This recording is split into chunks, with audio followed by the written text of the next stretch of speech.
E aí, pessoal, bem-vindos a mais uma análise. Hoje, a gente vai mergulhar de cabeça num tema no mínimo fascinante. O que acontece quando uma convicção individual super forte bate de frente com uma religião organizada? Entender essa dinâmica ajuda a gente a enxergar aquela velha tensão entre o pensamento isolado e o consenso de uma comunidade inteira. O material de hoje traz uma visão instigante sobre a autoridade e usa um dos relatos mais épicos da história antiga para provar seu ponto. Então, bora direto ao assunto.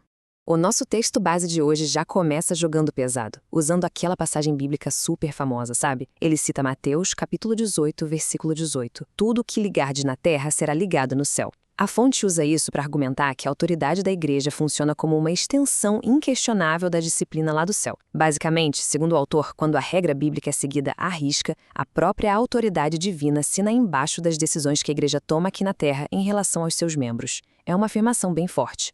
Para a gente desenrolar todo esse raciocínio, o roteiro da explicação passa por 5 pontos rápidos: a base da autoridade, o perigo da independência, o exemplo de Paulo, o papel da igreja e, para fechar, a voz da organização. É uma construção lógica super bem amarrada que vai desde a régua doutrinária até um estudo de caso bíblico de tirar o fôlego.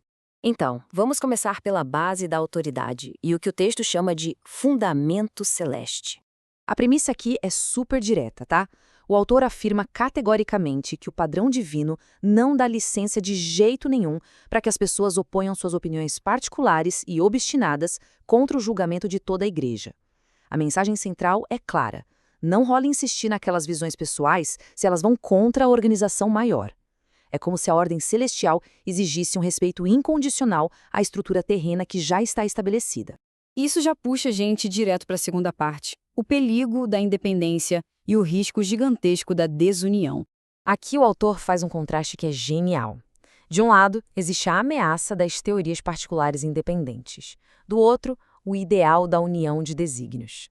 O texto dá um aviso bem severo sobre aquelas pessoas que se isolam, sabe? Gente que diz ter uma luz divina exclusiva e acaba desenvolvendo umas ideias muito próprias. Em contrapartida, o modelo ideal defendido por eles é a união de propósitos. A ideia é que orar e agir não deveria ser esforço de uma mente isolada, que pode super se enganar, mas sim a concentração de várias mentes focadas num único ponto em comum. Mas afinal, por que a fonte trata o individualismo como um perigo tão absurdo? O argumento é quase matemático. Essas mentes independentes, cada uma com uma teoria contraditória sobre essa tal luz divina, não podem estar todas certas ao mesmo tempo. E o resultado prático disso, o enfraquecimento de todo o sistema. Acontece a separação do corpo principal e a inevitável criação de igrejas à parte. O texto avisa que sem essa disciplina e sem governo, a estrutura simplesmente desmoronaria. Bom, e é aqui que a teoria esbarra na prática. Vamos para o nosso terceiro ponto, o exemplo de Paulo, um verdadeiro estudo de caso divino. Para provar que não tem exceção para essas regras organizacionais, a fonte puxa a história super dramática do apóstolo Paulo. Imagina a cena de um perseguidor implacável. De repente ele é engolido por um clarão no meio do caminho para Damasco e fica completamente cego. Foram 3 dias no escuro, em jejum, sem saber o que estava acontecendo, até receber a visita de um cara chamado Ananias. Só aí ele recupera a visão e é batizado. A fonte destaca uma ironia fortíssima aqui. O homem que pretendia exterminar os discípulos é freado por uma luz e largado no escuro, só esperando ordens. Incrível, né? E aí a gente esbarra num baita paradoxo. Pensem bem, por que Jesus não instruiu Paulo ali mesmo, diretamente? É a pergunta de $1 milhão. Jesus faz o maior dos milagres, aparece pessoalmente numa luz que segue o cara e ainda assim se recusa a dar o plano completo para ele. Em vez de resolver tudo, manda um homem comum terminar o serviço. O que explica isso? A resposta que o material nos dá está na nossa quarta parte, o papel da igreja, funcionando como uma verdadeira cadeia de comando aqui na Terra.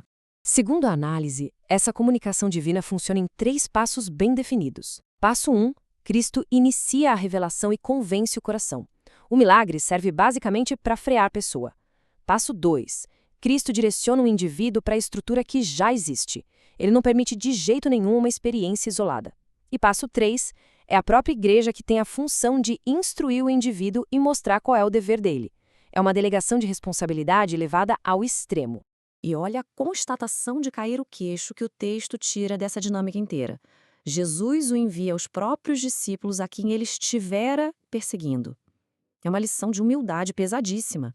Pensa bem, o homem que respirava ameaças e queria aprisionar os cristãos, agora cego e vulnerável, foi forçado a buscar orientação justo com a galera que ele considerava herege. Esse encontro obrigatório com a igreja foi um divisor de águas. Todo aquele orgulho e autoconfiança simplesmente evaporam. O material narra que Paulo, agora humilhado, reconhece Jesus não como alguém que destrói as leis, mas como o verdadeiro alicerce da fé judaica. E a cartada final de submissão dele, ele aceita o batismo por meio de Ananias, se integrando de vez e se curvando totalmente à autoridade da igreja. E isso nos traz a nossa última parte, a voz da organização, que a fonte crava como o maior poder na Terra. Resumindo todo esse princípio teológico tirado da conversão de Paulo, o texto é super categórico. A conclusão é que o Redentor, de forma alguma, aprova ideias e práticas que sejam independentes da sua igreja organizada. A moral da história é que passar por cima da autoridade do coletivo, usando a desculpa de ter tido uma revelação pessoal direta, vai totalmente contra o método divino que a gente viu comprovado nesse relato. O material bate firme nessa tecla do status coletivo. Ele diz assim: é a voz de Deus em seu povo reunido, na qualidade de uma igreja que deve ser respeitada. A visão deles é que toda aquela comunidade junta, os líderes e membros cheios de experiência, que já choraram e oraram juntos buscando entendimento, formam juntos o maior poder debaixo do céu. Isso supera de longe qualquer teoria isolada de uma pessoa só. A gente encerra essa nossa explicação de hoje com uma provocação brilhante retirada diretamente da fonte. Essa luz do céu é de algum valor ou nada vale? É uma pergunta para deixar todo mundo pensando. Aliás, pessoal, aproveitem e compartilhem essa explicação com outras pessoas. Mandem nos grupos de estudo, para os amigos, para a família, para a gente poder debater e tentar responder isso juntos. Afinal de contas, onde fica a verdadeira sabedoria hoje em dia? Muito obrigado por acompanharem e continuem sempre questionando.